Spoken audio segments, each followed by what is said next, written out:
Welcome to today's episode of the Spirituality with Ashley podcast. I'm your host, Ashley. I love talking about spirituality, psychology, and personal development. So if you're also into those things, then you're in the right spot. Today, I'm going to be talking about how I'm navigating letting go of old patterns of control, especially around communication, and how and why I'm leaning into more trust and learning to surrender and flow. And as always, I'll be sharing my personal insights. But today, I'm going to be sharing my insights that I've been discovering from my natal chart as I've been studying astrology more. What's the word I'm looking for? Vehemently. Been doing a deep dive into astrology lately. And I'm also going to be sharing some insights from my personal Akashic Soul Blueprint because it all ties in together. And I love putting together the big picture. I'm supposed to be moving away from being in the weeds and in all the details and getting into more of a big picture perspective about things. So this is all part of my soul purpose and journey in this lifetime. So, why is letting go of control so important for growth? And how can embracing openness lead to more peace and alignment? I'm really excited to talk about this because it's so true that when you do readings, you attract people who have similarities, who have similar journeys or paths. So I I tend to resonate really deeply with a lot of people who also struggle with self-worth and who also have a hard time showing up and have a fear of being seen, and people who have mother wounds, and it's people who have a hard time recognizing their potential, embracing their gifts, trusting themselves, letting go of control. It's really funny. People who struggle with their relationship with receiving and giving. It's it's so wild. And I just say that because it's interesting to see the patterns. And it makes a lot of sense now that I've been studying my personal astrology so closely for the past few weeks. The fact that I'm supposed to share my stuff and be really vulnerable and share my journey because my experiences are going to help people, that is very much the wounded healer archetype. And you can see that in your natal chart if you have that wounded healer energy, which is that by you healing your wounds and addressing your trauma and growing through that, it gives you the knowledge and the tools to help to guide other people through that as they're going through it. Whether you are completely healed or not, you can just be 10% ahead of somebody in that journey. Like maybe you are just one step ahead of that person. You can help the person with, going through the step that you already went through. It's interesting. Anyway, so I've got a very rough outline for today. I'm really trying to get away from the scripted outlines.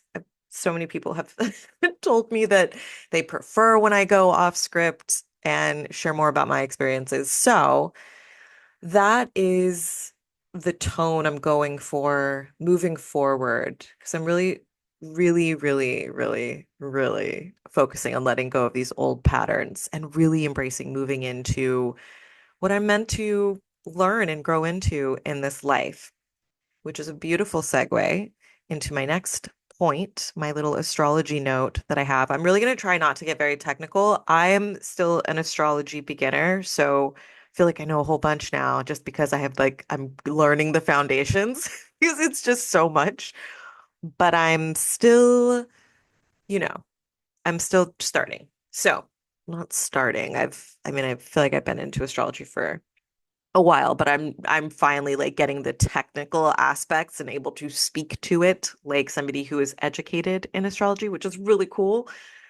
Um, and so we all know, or maybe we don't, but if you don't, I tend to, like I said, get into the weeds and get super technical and super detailed and super deep with it.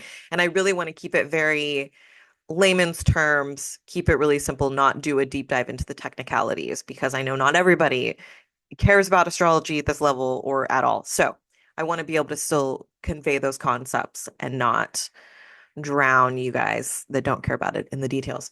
But I do want to mention a few because I do still love the details and the technical stuff. Anyway, all right, so the South Node, and you can like there's so many ways you can do this. You can download the pattern app and you can see what your South Node and North Node are, and then you can just go into Google and type in like, what does it mean if my South Node is in this house and this sign? So there are lots of ways you can do it.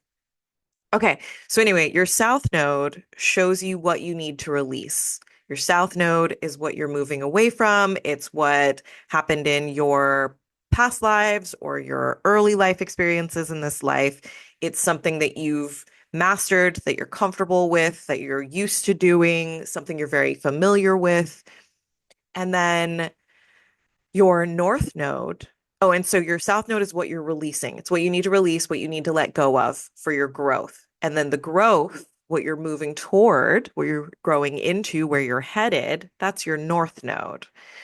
And so my South Node is in Scorpio, which is a very intense sign. And it's very intense archetype. Scorpio is the archetype of the alchemist. I think there are some other ways to describe it, but anyway, it's very intense, deep transformation.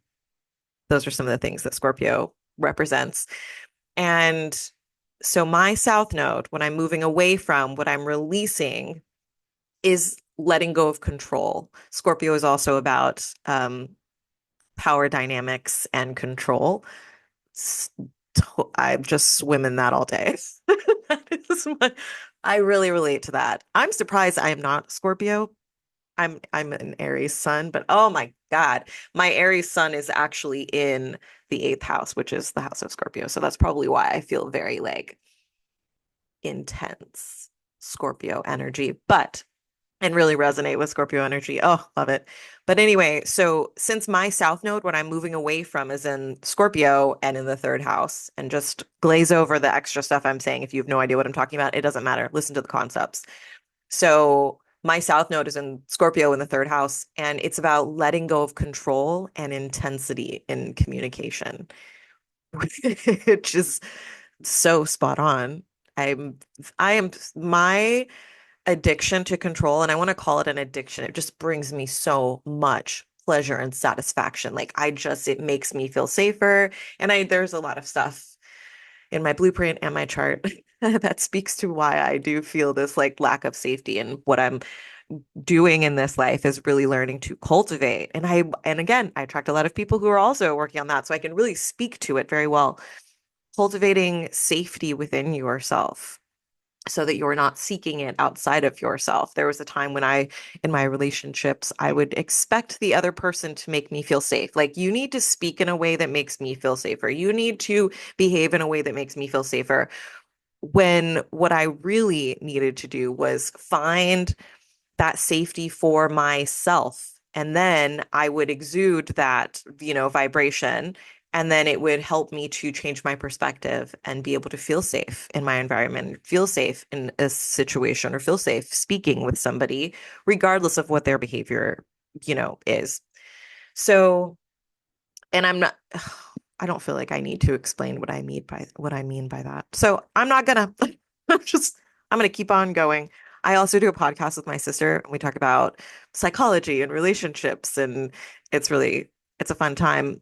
And it's not out yet. We're just recording the episodes. We're getting ready for the launch. But anyway, I'll talk about that at another point potentially. But when we're doing, and I'm gonna bring this up again because there's something that I discovered that makes so much sense. It's something else I'm letting go. But anyway, pulling it back around. My God, I'm always talking about five things at one time. Um, Actually, let me switch up the way I just said that. Oh my gosh, my brain can handle a lot of information at once. That's how I'm gonna say that. Our words are very powerful, and I'm trying to be very mindful. I am being very mindful about how I'm speaking and what I'm speaking into existence. So, like I was saying on the podcast with my sister, when we are talking about relationships, I totally forgot what I was going to say. Of course I did, because I was saying like 400 things at one time. Shoot. It was a point to support the thing that I was going to circle back to. You know what? Anyway, so I'm moving away from having needing control and intensity in my communication. And my north node, where I'm headed, is in Taurus in the ninth house. And Mars is sitting right next to it, which I will also talk about. But anyway, my North Node, where I'm moving into, what I'm growing into, is embracing simplicity, embracing trust, embracing peace, being able to let go and just relax and not have to bring that level of intensity to everything. And but particularly in communication, I think it's okay for me to bring it in other places because I have a lot of intensity in my energy. So I'm going to start off by sharing some of my own personal struggles with control and vulnerability. Oh man. And you know what? I actually, so I'm just going to preface this. I'm going to be talking about my own struggles with control and vulnerability. I'm going to talk about this block in my Akashic record that ties into that and affects my ability to express myself. Well, it did affect my ability to express myself. It's so nice when you clear those things, it really does just open up these new paths for you. Oh, it's wild. We'll talk about it when I get there. And I'm also going to talk about how I've been learning to open up and trust more because all of these things go together. And then again, I'm going to tie in the astrology to it because I am deep diving into astrology and I'm obsessed. I seriously study it for hours every single day. It just, oh, I love it so much. That intensity really serves me well sometimes. You know what? It serves me well all the time because I'm here to learn the things and I brought all the intensity for a good reason. So I'm using it. I have it. I'm going to use it. Okay. So my struggles with control and vulnerability. Well, I'm a control freak. I can openly admit that. I think for a long time I didn't want to admit it, but I'm really in this place where actually I think I have always been pretty comfortable like admitting the truth about myself. I don't like doing it to the mass public in general. I like to do it with people I trust who I'm close to. Like if you say something about me and I don't necessarily like it, but it's true, I'll be like, yeah, I am like that. It sucks. But yeah, that is accurate. Thank you for your observation. Appreciate it. Please leave. Okay, I'm just kidding. I don't appreciate. No, I do. I think I appreciate constructive criticism. I don't love it, but I do appreciate it because it helps me to grow. And I am very much about transformation and growth. Astrology is answering so many questions for me. Yes, I love connecting. I love the Akashic records. I love psychic connection in the quantum field and all of that stuff. But I also love tools and I love systems. And I love that astrology just supports the information that I get from all of those other tools and systems. And astrology supports it in a very grounded way because I have a chart and I have symbols and there are patterns and it like there's just a whole system and it lays everything out so cleanly, cleanly, clean in a clean way. Love it. It's beautiful. Okay. And organized. Ooh, the Virgo in me, the Virgo rising. Oh, the organization. That's probably also why I love astrology. I have flashcards, a pile of flashcards sitting right beside me with all of my like houses and planets and archetypes. Obsessed. Okay. So back to what I was supposed to be talking about, which is my struggles with control and vulnerability. I'm noticing now too, I really feel like lately the theme in my life has been like healthy relationships. Ever since I got divorced, ever since I was married, I realized I was like, oh, I'm supposed to be learning about relationships. I didn't have healthy relationships modeled to me. So I started reading books. I started going to counseling and therapy when I was married because, things happen. And in doing that, I was introduced to all of these concepts and things I'd never even thought to study or look into, like relationships. I thought you were just supposed to know how to have relationships. Like, I didn't grow up seeing anybody read relationship books or even talking about it. So that was wild for me. And so now, as I've been really in this place where I've been able to get deeper into that aspect of my healing, how I'm showing up in my relationships, what I need out of my relationships, I'm noticing I mean, I'm because I am a control freak, because I'm somebody who needs control to feel more safe because I grew up in a very chaotic, dysfunctional environment where I feel like I did not have control. And it's wild from a psychological perspective, like looking back, I had textbook symptoms of needing to control. And I think that gave me a bit of OCD. Like I had to, when I was a kid, I specifically remember, I'm not like this anymore, and I'm happy I grew out of it because I think it was very stressful for me to do it, but I would have to clean off my utensils in between eating the different foods on my plate. So I would have like, I could not allow any food on my plate to touch the other types of food on my plate. If I had meat and green beans and mashed potatoes, none of that was touching. The potatoes stayed with potatoes, and if I could have a separate plate for each of my foods, I would do that. And then in between, I would eat one thing at a time because heaven forbid anything mix. I didn't know there was like a combination of flavors thing that could, create pleasure while you're eating. Nope, didn't know that. I was just like, everything has to be very neat and organized and in its place, and nothing can touch the other thing. And it made me feel better. It was the only way that I would eat my food. I was also extremely picky. And that was a way that I needed to exert control because I felt so powerless in my life. And that has transferred to adulthood where I'm still doing things like that, but I do it in different ways. Now I do it in more mature ways that aren't really mature. So like I like to have control in conversations. Like there's a certain dominance I like to have in a conversation. And if I feel like I'm losing the dominance and I'm not leading, if I'm not in charge in the conversation, if I don't feel like I'm able to manipulate my way through the conversation, then it makes me uncomfortable. And I'm not saying manipulative in this like not in a malicious way. I'm not a maliciously manipulative person, and I'm not manipulating like because I'm trying to control other people, although I'm sure that is a part of it. But consciously, when I'm doing it, I'm not thinking I'm going to manipulate my way through this situation. It's that I'm trying to control the conversation and the environment so that I know what to expect and so that I can feel safe because I understand what to expect. And so if I'm in control, it gives me this illusion of safety. And so if I'm dominating the conversation, if I am the dominant one, if I feel like I'm controlling the undercurrent of that conversation, if I'm leading it, then it makes me feel more comfortable.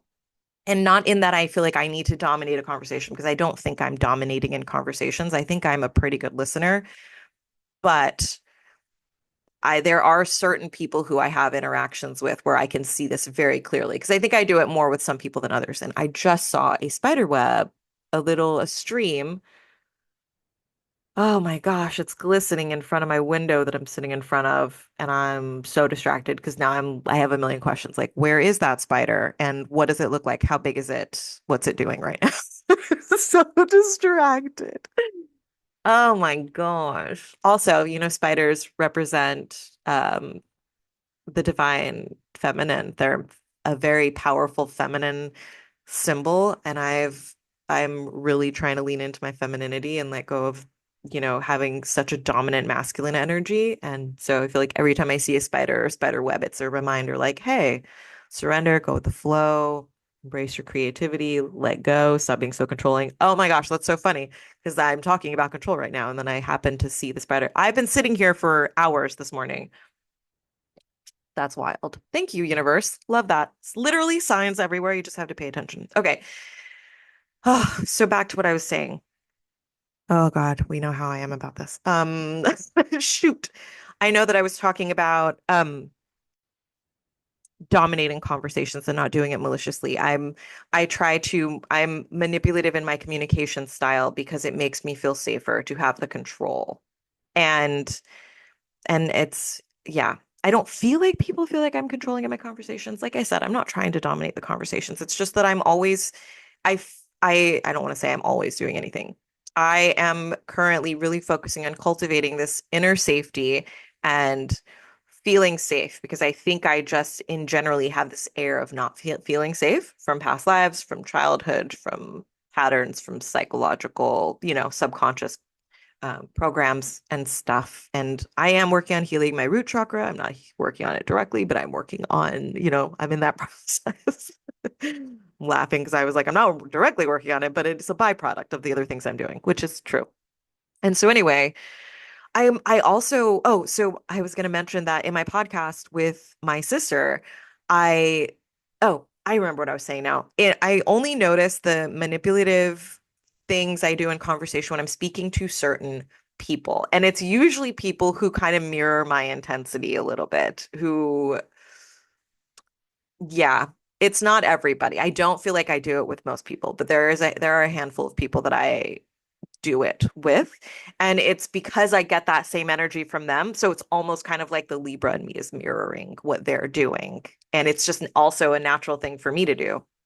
So anyway, that's how I mean it. And it's more in the way that I will be very, I won't just say exactly what I'm thinking and feeling. I will be very strategic in what I say and how I say it. That's what I mean about being very manipulative in conversation. My tone, the words I choose to use, the cadence of my speech, like I will change all of that to elicit a specific response based on how I've read that person. It's a really, yeah, and it's not a malicious thing. I swear, like, secret squirrel agent people do it. It just makes me a secret agent. I don't even know what I'm doing right now. Okay. Oops, that's another thing. Don't say that. I do know what I'm doing right now, and I'm having fun. It's a good time. All right. So I'm also working through, this is only supposed to be 3 to 5 minutes, and I think I've been sitting here talking about this for 10 minutes. I do also, in my rough outline, have like little time notes like, hey, talk about this for a few minutes, talk about this for a few minutes, because I don't want my episodes to be 2 hours long, because I will just sit here and talk. Anyway, so I'm also working on being more vulnerable, opening up more in conversation, in my communication. And that's also I'm really being triggered in my business and showing up on social media because part of what I'm supposed to be doing is showing up in a vulnerable, authentic way. And I have it almost ingrained in me that, like, no, it's not safe to open up. You need to have restraint. You need to not say exactly what you're thinking. It's not safe for you to express yourself. And I have that from so many aspects in my chart, in my life. And so I'm constantly fighting that thought like this isn't safe. It's not safe to show up. It's not safe to express yourself. It's not safe to express your opinions. And I'm constantly having to rewire that into it is safe. I am safe to express myself. It is okay for me to share my opinion. It's okay if someone doesn't like my opinion. It's okay if someone doesn't agree with it. I am nothing is going to happen from me speaking up about how I really feel or what I'm going through or my story. Like everything, it's okay. And it's okay for me to talk about my feelings.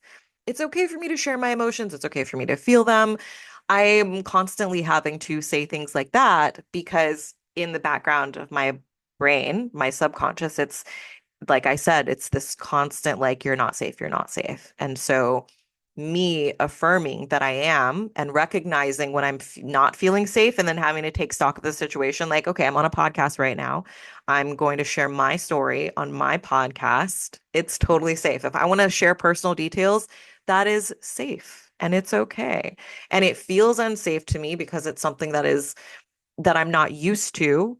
And it's something that I have learned might be dangerous because I probably tried to do it in childhood and it didn't always get met with like welcome open arms.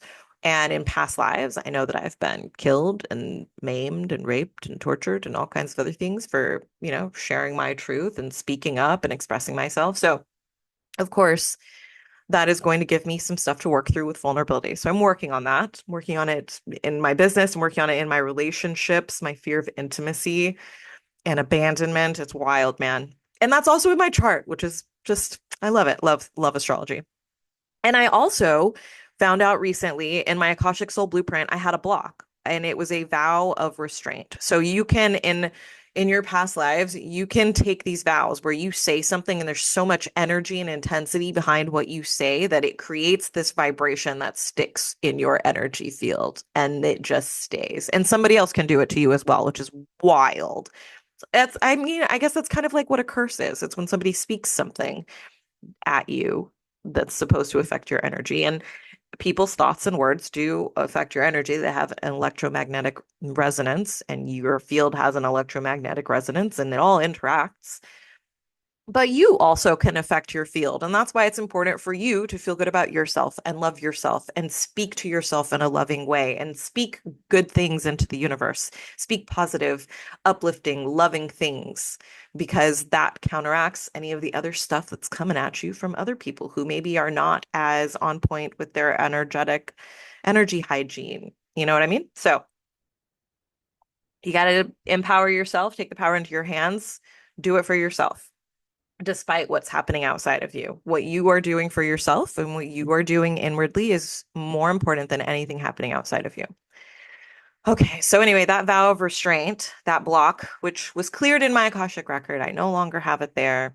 I'm not acting on that anymore. And I've noticed since it got cleared, I I have been like going through this thing in my where I'm like, oh, my messaging is supposed to be more open. I'm supposed to be sharing more about my personal stories, the things that I've been terrified of doing, sharing the real true me, my real true stories, my experiences, my opinions, like, and really doing it deeply and consistently and vulnerably, like, ooh, the fear around that. And so that vow of restraint is affecting that. It affects how I show up. It's just like I was always restraining myself but mostly in my self-expression. And so I dropped that. I let go of that. And I've been going through this thing where I'm like, ooh, I want to like really embody my sexy feminine goddess vibes. Like I'm so here for that. And I just want to be my true self all the time. And maybe today I feel like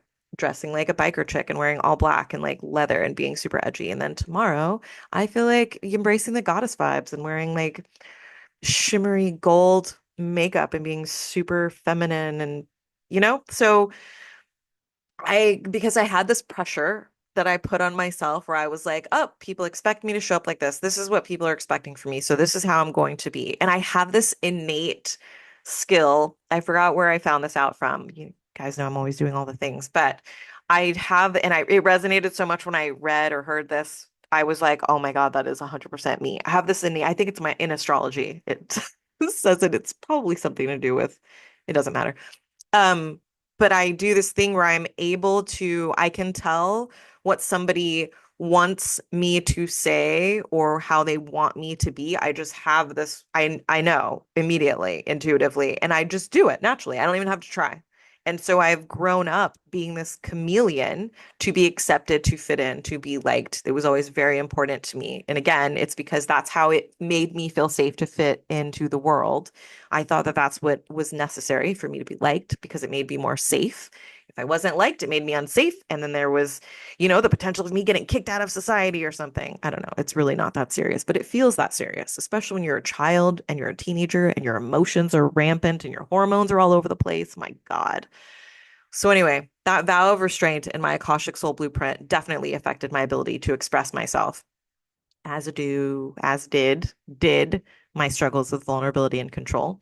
I'm no longer calling them my struggles. They are now my lessons that I'm, embodying and embracing. So I've also been learning to open up and trust more. And I'm doing that. I mean, my boyfriend's amazing. We have so many conversations. And I feel like we're both kind of going through this growth journey together, which is really nice. We have a lot of similarities, but we also have a lot of differences. So it's been very interesting. And just that whole vulnerability journey is me opening up and trusting more, learning to do spiritual readings and really connecting with my higher self and the higher realms and the Akashic records and doing psychic readings and just getting into all of the spirituality and divine connection stuff has really helped me to trust more.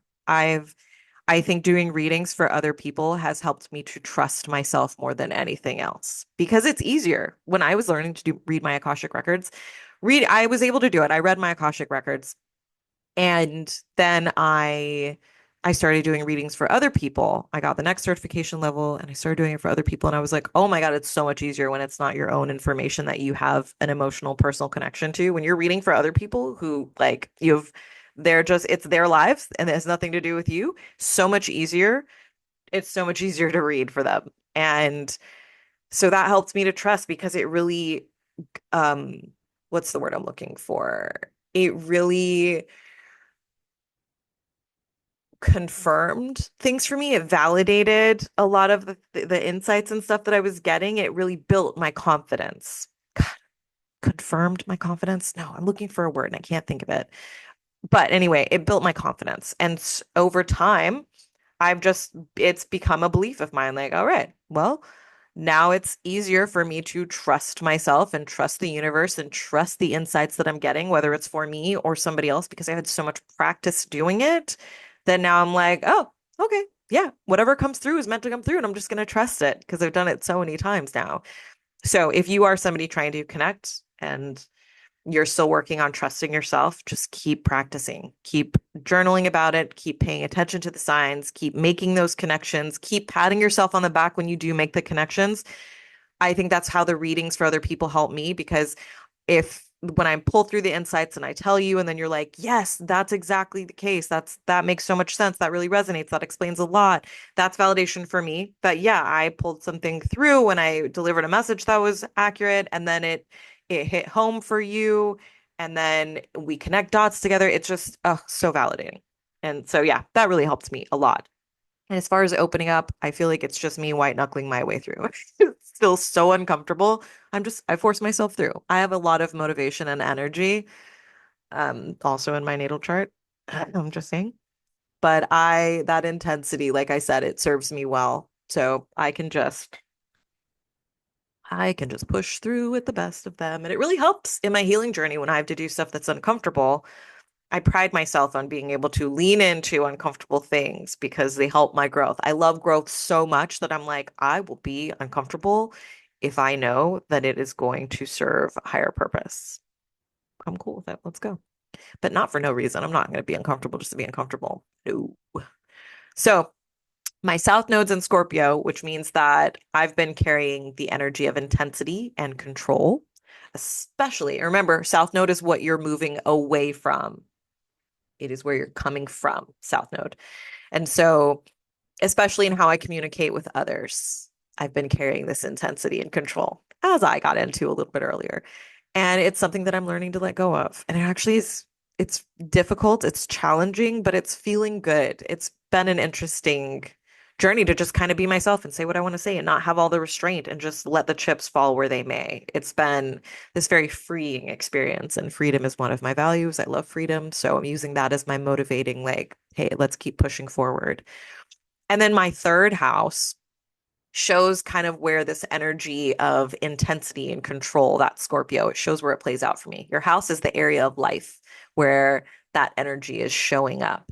And so it shows up for me in my communication and my relationships with my siblings or my immediate environment. So for me, I've had to learn how to let go of rigid communication and trust that I don't need to control everything. And yeah, I'd like to say that it's working out. I don't feel like it's a fast lesson. It is definitely a gradual one that I'm learning, and it's going well. I can say that it's going well. Okay, so I want to explore the astrology behind letting go. So your south node is where what you're moving, the energy you're moving away from. So my south node is in Scorpio. And so the south node can represent your past life tendencies. It can represent your early life, things that happen in your early life that you're moving away from doing. Like maybe you did it a whole bunch when you were younger and now you're changing it up. You're evolving. And so my south node in Scorpio represents that I had some past life tendencies of control and power dynamics, especially in communication, which makes sense. I definitely had a past life, which is actually a parallel life, as this woman who's like a seer, which she works as this as like the right hand man to this king. And she, when I say I mean right hand man, I mean like an advisor, like a trusted, close, trusted advisor. And in this lifetime, as this woman, was, people were scared of me because I was so able to like feel into their energy immediately. And that's why the king kept me so close because I could immediately tell if somebody had ill intentions. I would let him know if somebody was trying to assassinate him because I could just read everybody's energy. And so people were scared of me. And I had a nickname. I I don't remember what it was. I think it was the Wolf Woman or something because my I also had these like piercing eyes and really dark hair. Um, yeah, interesting. It was a super cool lifetime. But anyway, so power dynamics, control, like that kind of a theme, like in that life, very Game of Thronesy. That is a pattern for me, especially in my communication. And so there's a lot of manipulation, secrecy, holding back, restraining, being very strategic in the way that I communicate. And that's what I'm moving away from. And I'm moving into this North Node in Taurus energy, moving into what you're growing into, your North Node. And so I'm moving toward grounding. Grounding is such a huge theme for me in this life. And I remember hearing that a lot in readings like, Ashley, you need to ground. Yeah, your higher chakras are great, you're connecting, but you also need to be in your lower chakras and making sure you're grounding. So I'm moving toward grounding. I'm moving toward trusting, which means letting go of the secrets, letting go of like holding all the deep, dark things in and just allowing what is to be. Trust and peace. Allowing myself to be able to cultivate and live in peace. I've had a lot of chaos and turmoil and dysfunction and abuse in a lot of lives. And so I'm moving into more peace, which I'm so here for, and particularly in my spiritual and philosophical growth. I'm supposed to be slowing down, being more, um, yeah, slowing down, being more steady and grounded and trusting and more peaceful. Just sounds wonderful. And that's what I'm going for. I love that. I am trying to slow down. Slow, luxurious mornings sounds wonderful to me. And so I also have Mars in my Taurus. So in that house where my North Node is, the thing that I'm evolving toward, growing into, I have Mars sitting right next to that, right in Taurus. And so a planet, when you have a planet in one of your houses, the planet is how do I explain that? I totally forgot. I think the planet is how, nope, the planet is the energy there. The archetype is how it's being expressed. And so when I have Mars in Taurus, and so Mars gives you energy. Mars is very much about passion and drive, energy, motivation, and so wherever you have Mars, it gives you a lot of energy to actively pursue whatever that thing is or to really be all in on that thing. And so my Mars in Taurus with my North Node, it's like right next to my North Node. And it gives me the energy to actively pursue this journey of grounding and trust and cultivating more peace. And it allows me to do it in a very steady, grounded way, but to really be determined on that path. And so I'm moving out of that like very intense energy of like jumping on top of whatever it is and just like going all in to really slowing down and being more steady and mindful and grounded and trusting. And yeah, I feel like I made my point. So anyway, South Node represents our past life or our early tendencies. Mine's in Scorpio, which is all about power and intensity and control, which I can definitely speak to. Then it's in the third house. It's showing up in my communication style. Your third house is your communication, learning, um, your relationship with siblings, your local environment, short trips. And so I've had a tendency to hold on to control and keep things emotionally intense because of that Scorpio intense energy in my third house communication. So that means that I'll want to keep things emotionally intense and hold on to control. And I'm learning to release that, which is great. And then my North Node in Taurus, that North Node is where you're headed in this life. And it's that energy of me learning to, that's the energy I'm learning to embrace. And so for me, since it's in Taurus, it's all about grounding and peace and simplicity. It's in my ninth house, which shows that the area of life. And so for me, it's finding the stability and peace in my spiritual journey and in my search for truth and wisdom. The ninth house is about, it's like the archetype of the world traveler. The ninth house is about long term travel, long distance travel. So like other cultures, other countries, which I love because I grew up overseas. Like I feel at home traveling to other countries. So I'm like set up for that in this life. That's what I'm evolving into. I started out doing that, which is really cool. And the search for truth and wisdom. Oh my God, yes, all day. The ninth house is also about higher learning and wisdom and philosophy. And I love having philosophical conversations and deep conversations about universal wisdom and truth and all that stuff. So love that because I love doing that. So I don't know if I've always loved doing that. Have I always loved doing that? I think I've always liked to have deep conversations. I didn't understand to what extent before. Now I'm like, I really embrace it because I'm like, oh, that's how I am. That's cool. Because not everybody's like that. I have met people who are like, I don't want to go that deep. I'm not interested in that. And it blows my mind because I'm like, what? That's all I want to do. How can you not? Anyway, so I also have Mars in my ninth house with my Taurus. Remember, ninth house, North Node. I've got Mars, that planet sitting there.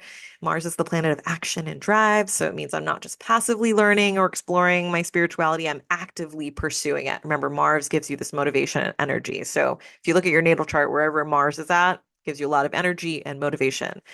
And because mine is in Taurus, it means that Taurus is very grounded. It's very it takes its time. It's very slow. Think about like naps and comfort and luxury and just very slow and gradual. So because it's in Taurus, it's not very rushed or chaotic. It's a very slow, steady, focused, long-term growth. Which makes sense. I was just thinking, like, I just made this note about a post I want to do where I'm like, secretly, my goal is to embrace and embody like Buddha vibes, where I'm just so blissed out because I have such a higher perspective that I've realized that it's everything inside of me is what matters and nothing outside of me matters at all. And so I can have this peace and happiness and joy and comfort at all times, no matter what. And so I'm just very unfazed by anything happening outside of me, which means I've mastered the art of detachment. I don't get attached to outcomes. I don't get attached to emotions. I'm just flowing through life, surrendered.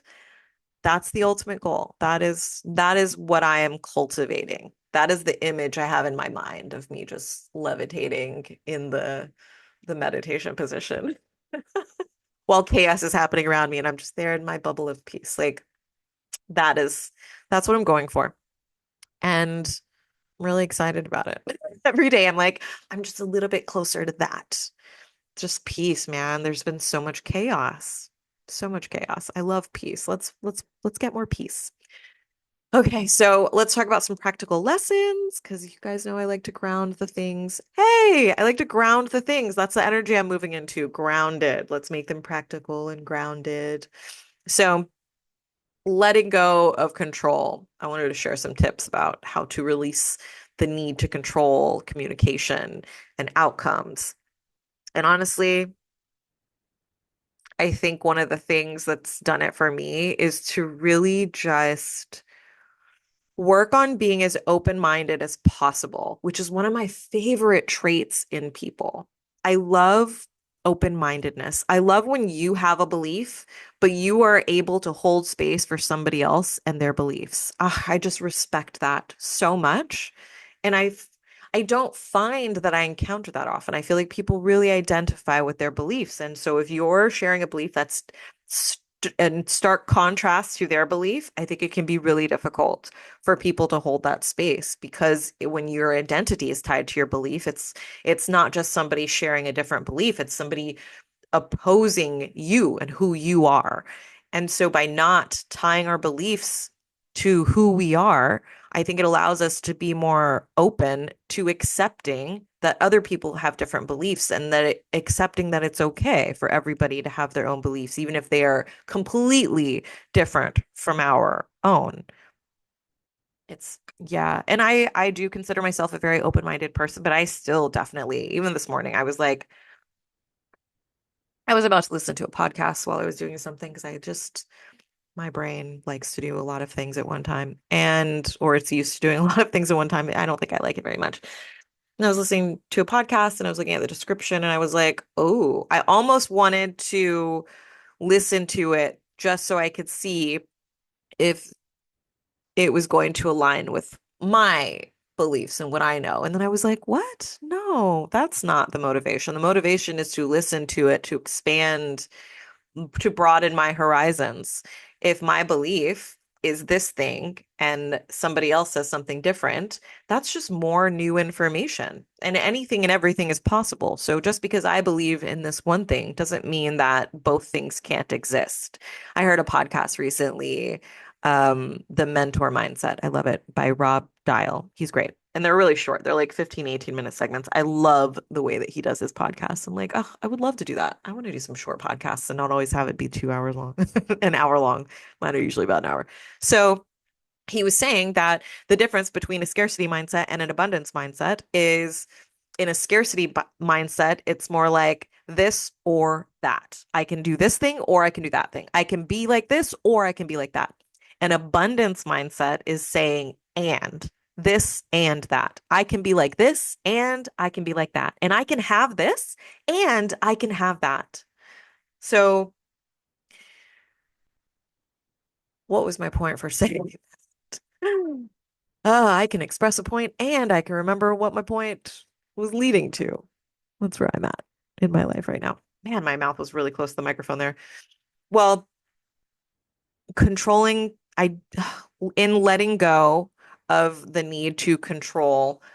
Oh, I was talking about having an open mindset and how, oh, the this and that. So you can have your beliefs and they can be true, and somebody else can have their beliefs and they can be true. Or somebody can have an opinion and it be true. I think it can be really difficult for me in a conversation sometimes, mostly with people I'm very close to. So, like my boyfriend, he'll have an opinion. Like, there was a point where apparently I misunderstood him, but I could have sworn he said that he doesn't, excuse me, he doesn't believe in souls. I must be releasing a lot right now as I'm talking about this. I was holding a grudge a little bit. He said at one point he didn't believe that in souls. And I was like, what? I'm sorry, it sounded like you just said you don't believe in souls. And he was like, yeah, I was supposed to get into the shower. I had just gotten home from the gym. I was very sweaty and I sat on the sofa and we talked about this for an hour and I was flabbergasted. I could not, I couldn't, I could not let it go. We sat there and I was like, I went through everything I could think of. I was like, so you think when we are buried in the ground that that's it? It just goes dark and that's it forever. Like, later on, it turns out that he was like, I believe in souls. We had a conversation with one of our friends, and he was like, I believe in souls. And I was like, you told me that you did not. And I was mind blown for shook. I was shooketh to my core. Oh my gosh. So anyway, it was a relief to know that he does believe in souls. But that was a thing. I was like, oh my God, I thought I was so open-minded. And I am. I am still open-minded. I mean, I'm human. We all have our things. Nobody's infallible. And it shook me so much because I was like, how can somebody believe that we don't have, that souls are not a thing? Like, because it's such a core part of my belief system that I couldn't fathom somebody not believing in that. And that was my red flag of, for me, like me being the red flag there. Like, it's okay. If he doesn't believe in souls, that's his journey. That's okay. Let it go. So letting go of control. I'm practicing this. And it's getting easier where I'm like, okay. And I tell myself, I'm like, this and that. They can both exist, even if it's not fitting into it's not a puzzle piece that fits into my puzzle. That's okay. It's not my puzzle. It doesn't have to fit into my puzzle. You keep your weird, jagged, crooked little puzzle piece that doesn't fit in. It'll fit into your weird, jagged little puzzle. I'm kidding. That's me being judgy. It was a joke. It was a joke. I'm not judging. Okay. I'm also working on embracing flow and patience.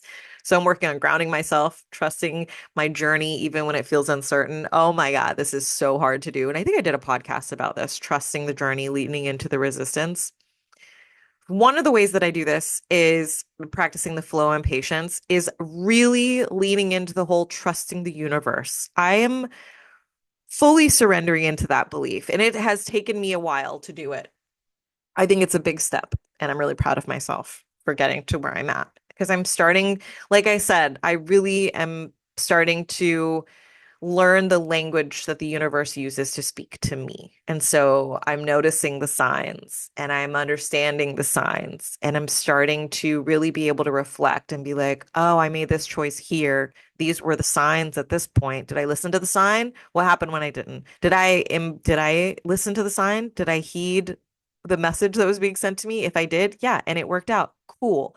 And so in reflecting on those moments, through journaling, through just, sitting and reminiscing in my head, I've drawn a lot of conclusions about listening to my intuition. And when I encounter a lot of obstacles in life, and that showing me like, hey, this path is being blocked because you're supposed to be diverted over here and do this other thing. That's why this path feels so hard because you keep pushing through something that you're not supposed to be pushing through and stuff like that. And so it's really helping me to stop obsessing, to stop overthinking, to stop being so nitpicky about stuff and to release the control and be able to go with the flow and like decide what I want and then kind of let the universe fall into place and just allow myself to be guided down whichever pathway is going to bring me that thing. And it's been really interesting. I've started looking at it as more of like this experiment.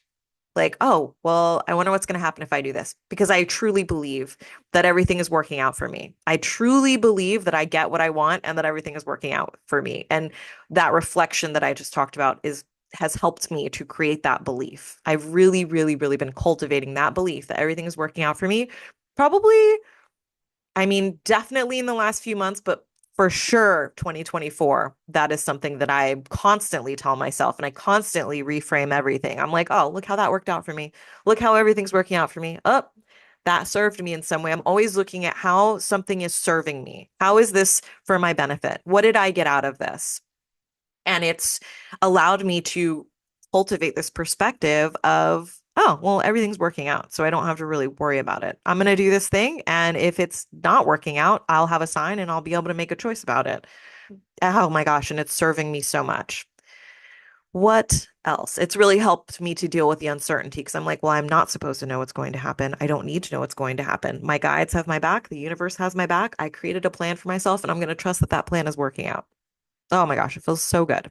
Mind you, I'm in a really great place in this moment. I do still have my moments where I'm like, F everything, burn it all down. I'm terrified and I'm so stressed out in this moment. I don't know what's going to happen. What should I do?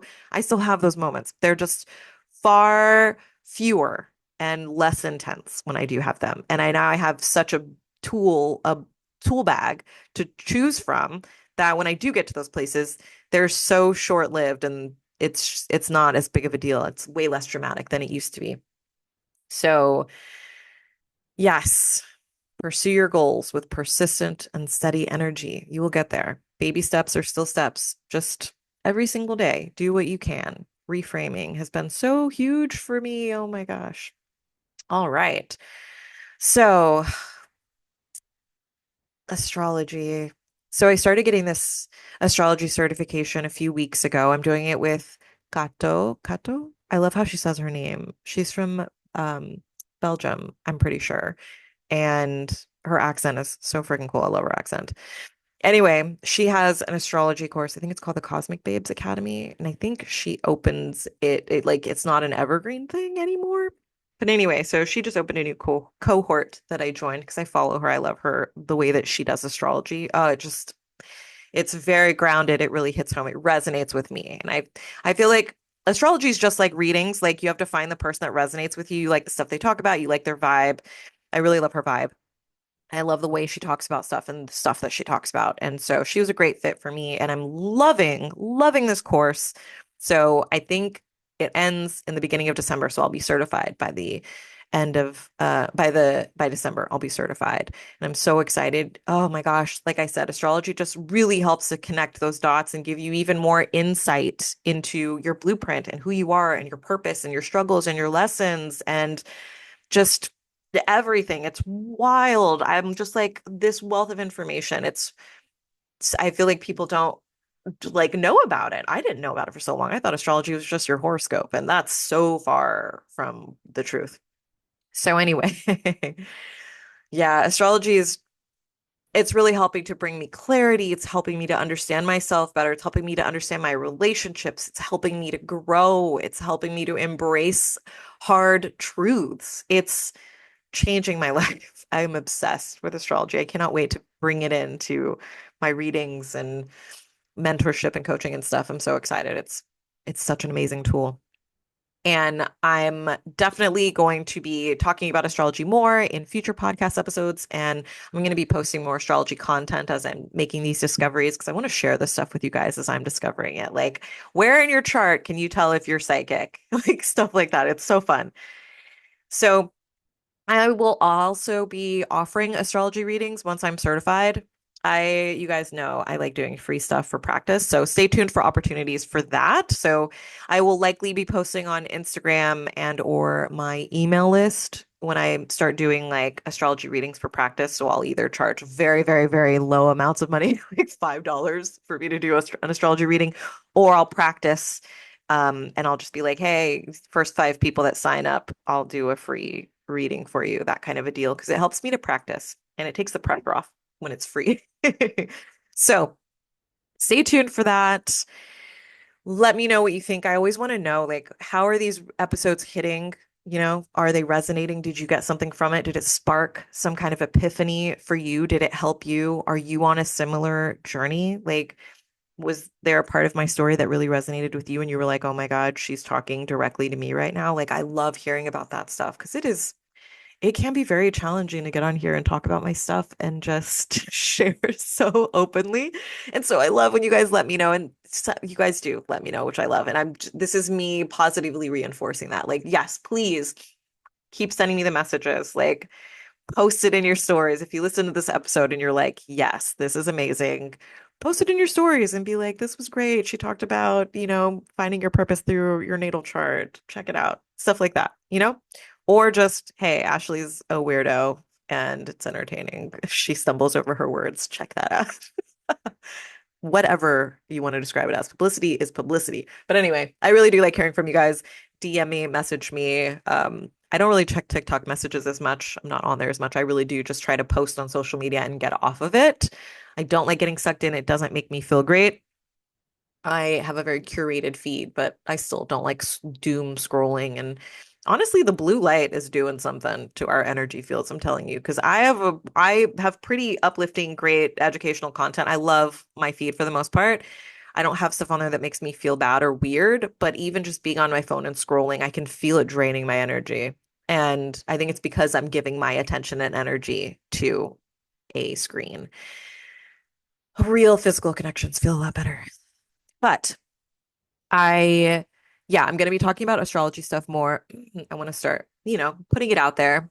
I'm not just going to pop up doing astrology readings out of nowhere. Then people are going to be like, what? Who is this? She doesn't know about astrology. She's never talked about it. So I kind of have to start talking about it now. So you guys get to watch me stumble through this learning path I'm on or glide through gracefully.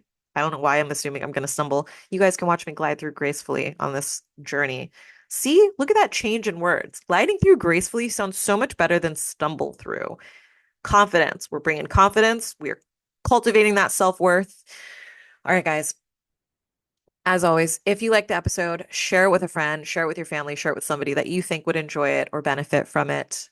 If you have not, I would love it if you'd follow the podcast, leave a rating. I love reading the reviews. And whenever you guys rate and leave reviews, it helps more people to find out about the podcast because it pushes it to more people. I just stuttered a little bit. And yeah, I don't make money from the podcast. I really just do this out of my love for talking and wanting to share this stuff with you guys. So if you could share the podcast, that would be really cool and give it a rating. And as always, I will see you in the next episode. I hope you have a wonderful rest of your day. I want to actually start closing off with like, I love it when people are like, go forth and tell somebody you love them or, something like that. And so I want to start saying like, think about something you're grateful for, or compliment somebody today, or say something nice. Smile at a stranger today, something like that. We'll work on it. Today, I'm going to say all those things. All right, guys, I love you. I'll see you in the next episode.